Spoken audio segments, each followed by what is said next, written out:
This happened back when I was a kid. I think I was 12 years old at the time, and it was about 20 years ago now. Halloween was one of my favorite holidays. I loved getting to hang out with my friends, put on some funny costume, and then go out and get a bunch of candy. This particular year, I remember that my friend Sean was coming over, and he was going trick-or-treating with me. Afterwards, he was going to sleep over at my house. I lived with just my mom and older sister, who was at her best friend's house. Sean and I left to go trick-or-treating at probably 5 p.m. I would describe the neighborhood that I lived in as pretty typical. There were quite a few other houses on my street, and we lived in a large residential area. My street itself was usually pretty quiet though, but we would still get lots of neighborhood kids trick-or-treating. Sean and I first went to all the houses on my street, and then we went to the next street over. We ended up spending hours trick-or-treating until our bags couldn't hold any more candy. I would say it was about 8 o'clock when we decided to head back to my house. During the entire time that we had been trick-or-treating, everything seemed pretty normal. We saw a bunch of other kids out trick-or-treating as well. It took maybe 30 minutes or so to walk back home, but eventually we got there. After getting back inside, Sean and I started going through all of the candy that we got. I remember that not long after, my mom went up to go to bed. Sean and I didn't have school the next day, so we were going to stay up late. We went into the living room and started playing video games, probably PlayStation 2 or whatever was big back then. There were a lot of fun multiplayer games that we played, and we could do that for hours. But only like 10 minutes into it, the doorbell rang. Of course, Sean and I both assumed that it was a trick-or-treater, but it was pretty late for one. Plus, my mom had turned out the front light before going to bed. We looked at the time and it was a little after 10 o'clock. This was definitely late for somebody to be trick-or-treating, but it was still a strong possibility. We paused the game, and I got up to check who it was. Sean followed me, but we both stopped to look out the front window from the living room first. We could see out to the front step if we moved the curtains a little bit. When I did, I saw that there was a fully grown man standing there facing the front door. It was not a kid or a trick-or-treater. The man had no costume on of any kind, and I didn't recognize him as a neighbor or anybody that I knew either. After seeing him, we quickly closed the curtains to the window, fearing that the man might look over and see us. We weren't really sure what to do, but decided to just ignore this. We didn't know what the man wanted, but it seemed weird for him to be there. Obviously, I wasn't going to answer the door late at night to some weirdo. The guy rang the doorbell one more time. I was kind of hoping that my mom was still awake and would come downstairs, but she didn't. After the doorbell rang for the second time, things were quiet for a while after that. Sean and I assumed that the man must have left. I felt a little bit better, and we were about to go back to playing video games, but Sean had the idea to check out the window to make sure that the guy was now gone. I agreed and walked over to the window. I pulled back the curtain to look out. But when I did, I saw the man was right there on the other side of the window. He looked right at me as I saw him, and I quickly closed the curtains again.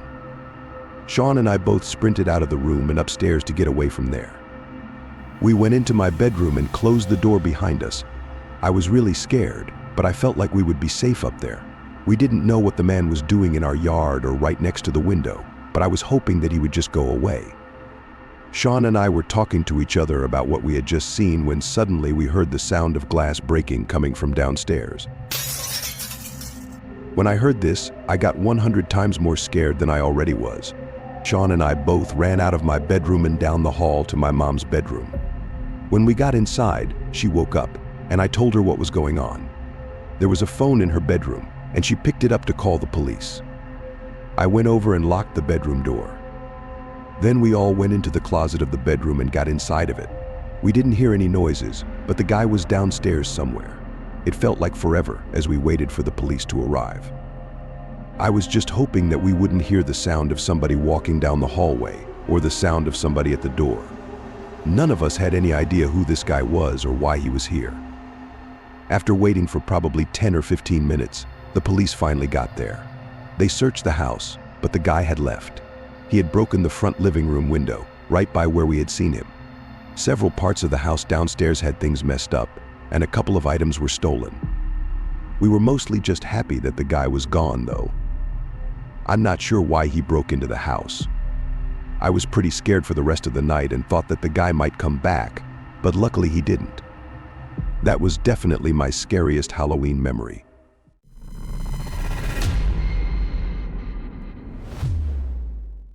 So, picture this. It's Halloween night. We have already finished trick-or-treating, and my parents finally took off on their 2-day vacation, leaving me and my sister Sarah free reign of the house. We're 16 at the time, so obviously we're hyped to have the place to ourselves. We'd stocked up on snacks and decided to spend the night just goofing around on chat roulette, checking out all the weird, random people who pop up there. The vibe was perfect. We huddled on the couch, laptop on our knees, all cozy. It was actually hilarious, flipping through these random strangers. A few people came on who looked super sketchy or painfully awkward, but we'd just laugh it off and keep scrolling. We were just having the best time. And then, suddenly, this guy appears on the screen in this creepy, almost ridiculous mask.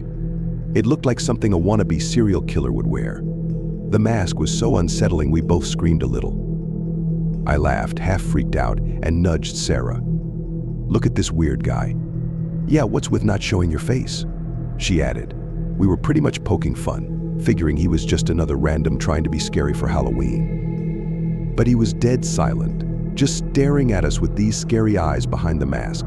Sarah shrugged it off. "Maybe he's just playing along for Halloween," she said, chuckling. Then, in this gravelly, dark voice, he goes, "Are you having a good time, girls?"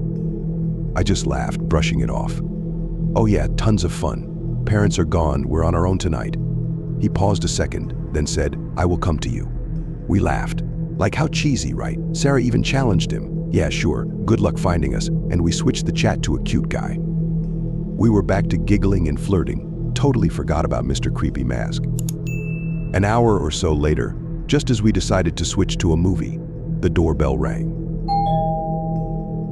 I jumped up, wide-eyed, glancing at Sarah. You expecting someone?" She shook her head. "No way. Are you?" It couldn't be trick-or-treater because it was already pretty late for that.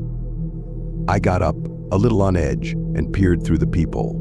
Nothing. No one was there. The street was empty. I opened the door, looked around, then closed it, brushing it off. Probably just some dumb prank, I told Sarah. We tried to focus on the movie, but then came a knock on the window.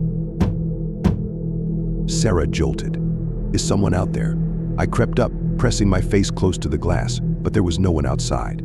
My heart was hammering. Then the phone rang. And we both went totally still. I picked up, and there was just silence. Then I heard this chilling whisper, "I am already nearby." I dropped the phone and turned to Sarah, panic taking over. "It's him. It's that guy from chat roulette." Sarah's face drained. How could he possibly know where we are? Desperately, we dialed the police. I don't know why, but we couldn't get through. Maybe the line was busy or something, I'm not really sure. We tried again and again, hands shaking, but no luck. Sarah's voice was shaky. "Why isn't this working?" she screamed. In a panic, we raced upstairs to my bedroom and locked the door. And then we heard it, slow, deliberate footsteps on the stairs, each one dragging out longer than the last. "What do we do?" Sarah whispered, tears in her eyes. I grabbed a baseball bat from the corner and shoved it in her hands. Then I took the only weapon left in the room I could think of at the time, a pair of scissors from my desk. We were ready, but only barely holding it together. Suddenly, the door handle jiggled, and we froze. Then, a pounding. With each hit, the door seemed weaker until the door flew open. And he stood there, that masked figure filling the doorway, towering over us, radiating pure menace. His silence was somehow worse than any threats he could have spoken. I lunged at him with the scissors, but he dodged and hit me hard. I crumpled, scissors clattering to the floor. Sarah swung with the bat, but he grabbed her arm and twisted it, making her scream. The bat dropped as he tossed her onto the bed. Everything went blurry as I struggled to breathe, trying to get up. When I looked up, he was standing over me, picking up the scissors. I still remember this cold determination in his eyes. "You thought this was a game," he sneered. I tried to crawl back, but he grabbed my leg, driving the scissors into my thigh. The pain was unbearable. That's when Sarah picked up a broken piece of glass lamp and stabbed it into his back. But because of that, his fury only grew. Then we heard sirens blaring in the distance. Someone must have heard us screaming. Realizing he was trapped, he bolted to the window and jumped. Seconds later, the police burst in, finding us bloodied and shaken. They took us to the hospital, but we were never the same. I don't know how he was able to figure out where we lived. Thankfully, he was arrested a few hours later. That was such a big relief to know that he won't come back, but Halloween was ruined for us forever. A terrifying reminder that some strangers are more than just shadows on a screen.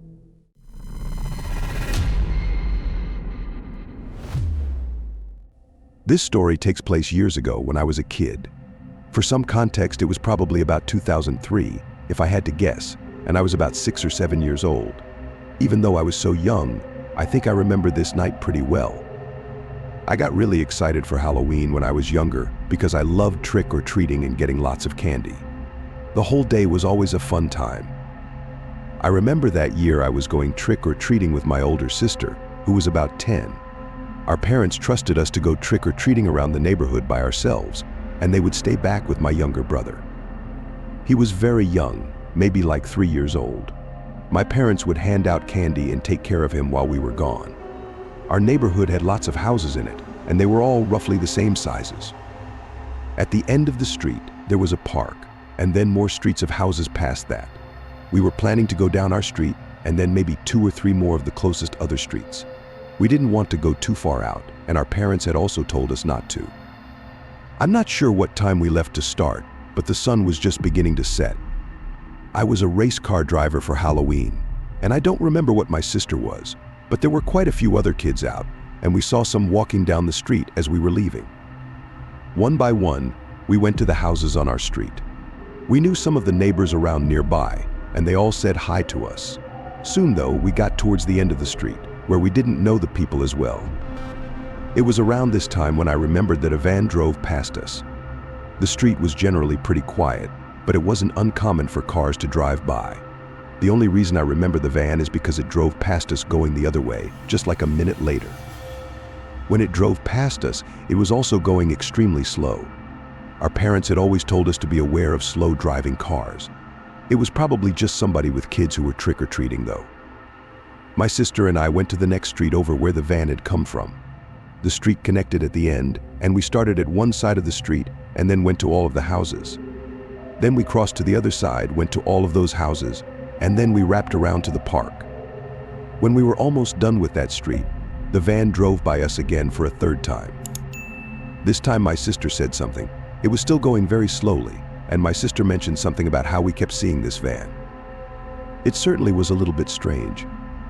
I remember that it was a tan conversion van, and I couldn't tell who was driving it or anything. As my sister and I were approaching the park at the end of our street, we saw the van once more. This time, it drove extremely slow and then stopped near us. We both looked at it, and the driver's window rolled down. There was a man driving it who had a grayish beard, glasses, and was wearing a baseball cap. He said hi to us and then held out his window a large bowl of candy. He said something like, "Hey kids, come and get some candy."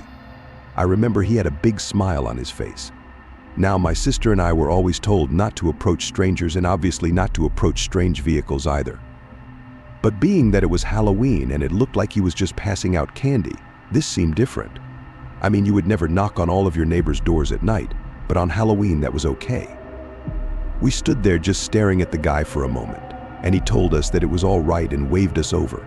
He had been maybe 20 feet away from us, and there were no other kids nearby in the street. My sister started walking towards the guy, so I followed. When we reached his driver's door, he told us to take as much candy as we wanted. There were a bunch of mini fun-sized candy bars in the bowl, and we each took like 2. I remember him telling us to take more, and he seemed super friendly. We each took some more, and then the guy told us that he actually had a lot more candy to give out. He said there was a bunch in the back of his van, and we were welcome to help ourselves. Then he pointed to the side door of the van. My sister and I both knew better. This was really weird, and although maybe he did have a bunch of candy back there, We didn't want to find out. I just shook my head, and my sister told the guy, no thanks. He was pretty friendly still, and said that it was all right. My sister and I then turned and started walking through the park on the path that it had. The guy remained in his truck and did not immediately drive away. It looked like he was just watching us as we walked farther and farther away from him. I know that I felt a little bit creeped out by this. We walked through the park and eventually reached the next street over. Then we started going to the houses on that street one at a time. My sister and I got lots of candy on that street, and our bags soon became full. We decided to head home, and that's when we saw the van once more. We saw it enter the street from the other end. My sister pointed it out, and we were pretty close to the park. As it approached, we actually started running to the park to get away from the van before the guy would see us. When we were able to get back on the path that led back to our street, we watched as the van drove by. It was still going extremely slow. My sister and I talked about it a little and how weird it seemed. I was really young, but I knew something was off, and my sister, I'm sure, knew more than I did. We walked pretty quickly back to our street, and then we just had to walk down it until we got to our house. In the time that we were walking down our street, we did not see the van at all. Finally, we made it home, and we got inside of our house. It was probably like 9 p.m. or so by then. When we got inside, we would start eating candy and watching TV or movies. Shortly after arriving home, though, I was in the living room and noticed something out the front window. The van was driving by again. I called for my sister, but she was in the kitchen with my parents. Then, the van actually stopped on the side of the road right in front of our house. My heart started racing, and I yelled for my sister and my parents. A few seconds later, they came into the room, and I showed them the van. My dad pulled back the blinds to look out the window, and when he did, the van began driving away. We told our parents how we kept seeing the van, and the guy gave us some candy. I remember our parents talking to us about strangers and stuff, but it seemed as though the guy was finally gone for good now. It must have been a weekend or something, because I know that we were staying up late that night. For the next couple of hours, I was eating candy and hanging out. I was in the living room, and my parents, I think, were in the kitchen. I was watching TV when I heard the sound of a car driving down the street outside. I raised the blinds a little and looked outside to the street. The van was back. I watched it to see if it would drive past again. It was moving very slowly, like always. The van went a little bit past our house and then pulled over and stopped on the side of the street. This was really creepy. Then the driver's door of the van opened and the man actually got out. When I saw this, I started yelling for my parents again. They came into the room and the guy was now walking into the front yard. I said that the guy was back, and my dad walked over to the front door of our house. He opened it, but as he was opening the screen door to go outside, the guy turned around. He then started running back to his van, got inside, and then drove away. I couldn't believe that he had returned yet again. This time, my parents called the police. I remember they came out a short time later and talked to all of us. We reported the guy for being really suspicious. After that, we didn't see him for the rest of the night. I'm really glad that he didn't come back. I didn't realize it at the time, but looking back, my sister and I possibly came very close to being abducted. We were never going to go into his van, but the fact that he wanted us to was very suspicious.